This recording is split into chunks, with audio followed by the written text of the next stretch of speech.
Well, the mass hysteria surrounding the coronavirus outbreak continues to ramp up. I want to take a break from my usual series of attempting to rebuild society and see if I can salvage this current one. So as supplies on things like hand sanitizers become more and more rare, I wanted to see if it was possible to produce my own using the unfortunately named Corona beer. While panic buying reaches new heights and supplies start to become more and more rare, this truly emphasizes the importance of our mission of our channel. An understanding of the process that makes the products we use every day becomes suddenly more important when regular supply is disrupted and regular ready-made products become scarce. Even being able to go just one step back allows you to buy different ingredients to make these that might not be as scarce and opens up a lot more of possibilities and less scarcity. And if it does end up being worst case scenario, we show you how to fully produce things starting all the way back from the natural source in case all of society ends up failing, which it's not going to. We previously produced a video on producing pretty much every type of soap, literally starting from just rocks and seeds. Also covered a wide variety of disinfectants, such as a form of bleach that can be produced relatively easily with just salt and a DC adapter. Having knowledge of how to make things and why they work the way they do is incredibly important in times like this. Since we haven't covered a commodity like hand sanitizer before, I wanted to use this excuse to kind of explore the topic a little bit deeper and try and take a product like Corona and produce hand sanitizer. When life gives you discount Corona, make hand sanitizer. So let's crack open a cold one and get disinfected. First up, the myth that people are confusing Corona beer with the coronavirus is actually a complete myth and is a misrepresentation of a study that just showed general interest in the beer is down, likely because a lot of people are in quarantine. Also doesn't help that the beer is pretty bad tasting. The word Corona means crown or halo in Latin, and many Latin-based languages like Spanish. The current pandemic, more accurately named COVID-19, contains the coronavirus name because the group of viruses appear to have a crown when viewed in an electric microscope, caused by the outside of a virus having club-shaped protein spikes. CDC recommendations highly stress hand washing and hand sanitizer for disinfecting your hand. If you want to make your own soap, we've already done a video on that. In order for a hand sanitizer to be effective at killing viruses like the coronavirus, at least 60% alcohol is needed. Alcohol works as a disinfectant through a process called denaturation. It has the unique property of their molecules having both water and fat-loving attributes, which allows it to break down the protective membranes of bacteria and virus, effectively destroying them. There are many different forms of alcohol, but the main ones are methanol, ethanol, and isopropanol. Methanol has the least antiseptic properties, so is rarely used for that purpose. It's also the compound that makes the distillation of alcohol for consumption pretty dangerous, as it can get concentrated to toxic levels that cause blindness or death. Ethanol is a primary alcohol produced through the fermentation of sugars and starches, something we've covered many times in the past. Also frequently used in hand sanitizers is isopropanol, which is most commonly produced from petroleum. Corona beer, like many light beers, has only 4.5% alcohol by volume, and that's not quite strong enough to actually disinfect anything. You need at least 60% alcohol. So we're going to need to do a process called distillation. Without a proper permit, distillation of alcohols is actually quite illegal and can potentially be very dangerous as alcohol is flammable. We'll be making a few precautions to make sure we're able to do this legally. So I definitely do not recommend trying to attempt this in any way. This is intended just purely for educational purposes. You are much better off buying already distilled beverages like Everclear or other high concentrations of alcohol that you don't have to distill. And then you can just mix that with the other ingredients you're going to be using to produce your own. That is the much more realistic way to do this. So do not attempt to recreate this unless you have the proper permit or the government has completely dissolved, which is probably not going to happen. To prevent yourself from getting a case of Corona, you'll have to go get yourself a case of Corona.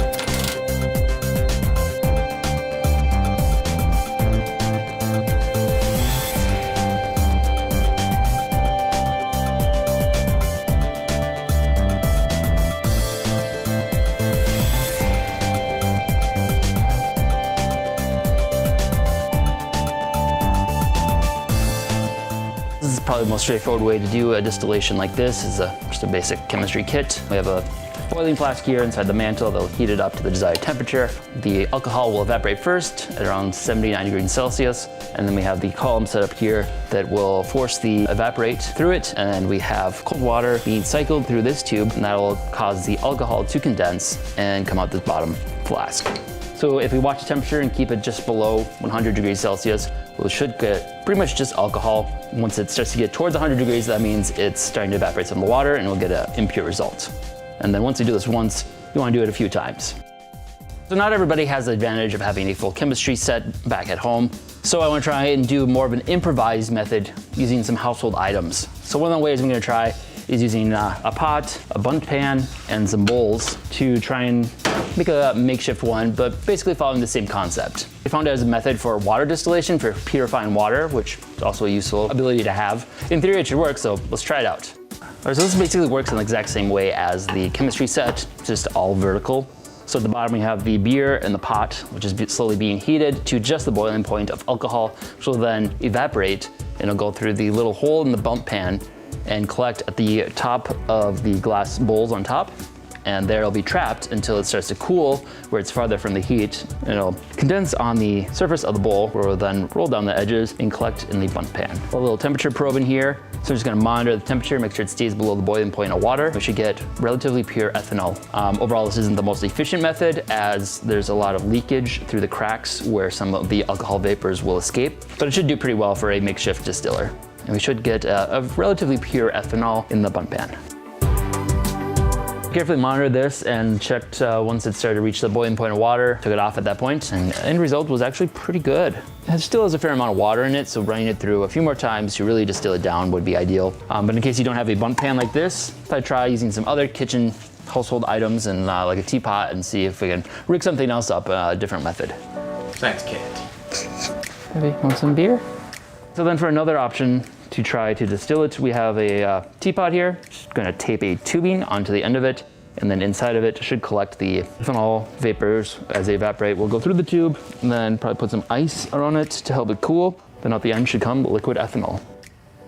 All right, so a little change of plans. The tubing might not be up to par for the high temperature we're gonna reach, so I swapped it out. This is actually from a wind chime, it's a steel tube. Found an old cork.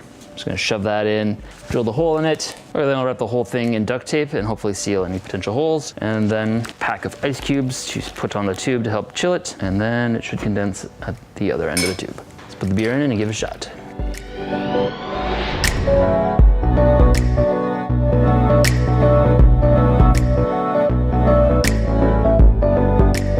Okay, so it looks like it actually worked out pretty good. The duct tape has held up under the heat. I got a nice condensation here, got a nice yield. Ideally, you would run this through a few more times to really distill it down to just the ethanol. Using any of these methods, you should be able to collect roughly 200 milliliters of close to pure ethanol from a 12-pack of Corona. Now I have a few different versions of distillation that I've completed in various stages, but the biggest challenge with actually trying to do this yourself, if you were to do that, which again, I would not recommend, is that you don't really know the exact concentration. You want at least over 60% for it to be effective, ideally around 70%, because you can also be too concentrated and then it's not as effective. I'm going to explore a couple different ways of measuring here. Easiest way is to just set it on fire, and if it burns, it's over 50% alcohol. Otherwise, there's also the option of a little meter like this guy, which measures the actual density of the liquid, gives you an actual measurement of how much alcohol is in it. So let's give it a shot in each of these and see how concentrated they are. So this one, which was just a first distillation, was only about 30% alcohol. It was a little bit better at 40. And then this one's at 75 after a few batches through the distillation. Ideally, in theory, we can get it up to about 95% through just distillation, but this should be strong enough for what we're gonna do. Hand sanitizer, we're aiming for about 70%, so we just wanna dilute it only by 5%, but we don't wanna use straight alcohol, so we're gonna add another compound to kind of make it a little bit more of a gel and a little bit easier on the hands. CDC also highly recommends isolating yourself to lower the chances of spreading the disease, even if you don't think you are sick or no one has been infected in your city yet. My recommendation is to cozy up at home and subscribe to your favorite YouTuber and catch up on all their videos. One of particular use could be one that teaches you how to rebuild society, then get a little hope that even in the worst case scenario, we can rebuild ourselves. Check out our post-reset playlist as we build ourselves back up from the Stone Age and up into the Bronze Age.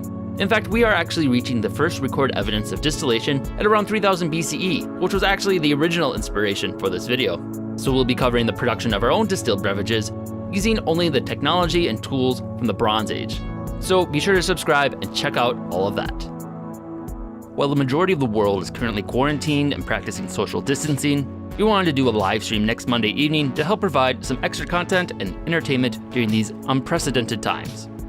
So join us on Monday, March 23rd at 7 p.m. Central Time. If you have any requests for what we do during the live stream, let us know in the comments. In addition to just the alcohol, there's oftentimes some sort of gelling agent that's used to kind of make it a little bit thicker. So you actually rub it on your hands and stuff and make it a little bit less harsh. One item you can use is aloe. I previously used these plants for sunscreen. They've just been sitting around waiting for another use. People are not hoarding these. Still available at the grocery store last I checked. To actually harvest it, just gotta cut it open, scrape it out, and it's just the contents of the leaves. Kind of cool.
Gooey.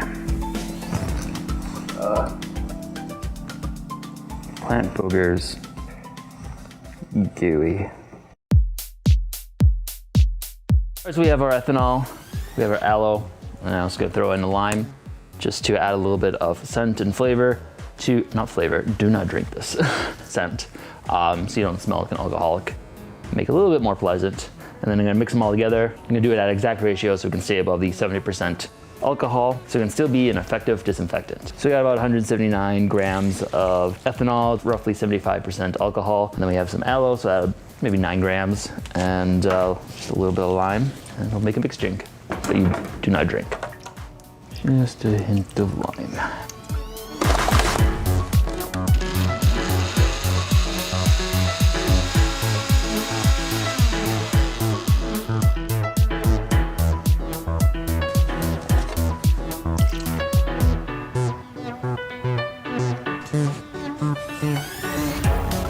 From one 12-pack of Corona, produced 1 bottle of hand sanitizer.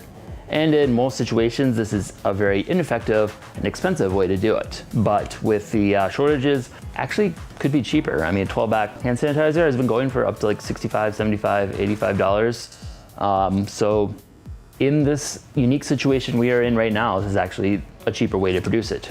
That being said, it's not really recommended to actually do this because it's both illegal and dangerous. World Health Organization actually has a document explaining the proper ratios to add to it. They also add things like hydrogen peroxide and glycerin, which help improve both as disinfectant and as a hand feel.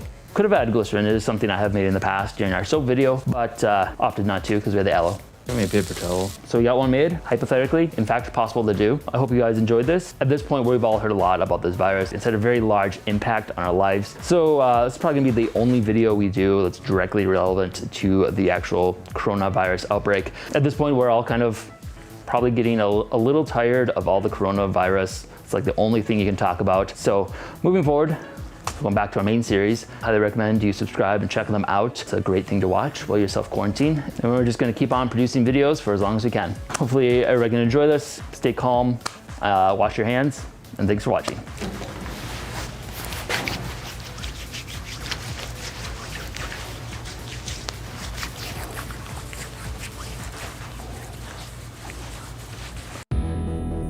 If you enjoyed this video, be sure to subscribe and check out other content we have covering a wide variety of topics. Also, if you've enjoyed these series, consider supporting us on Patreon. We are largely a fan-funded channel and depend on the support of our viewers in order to keep our series going. Thanks for watching.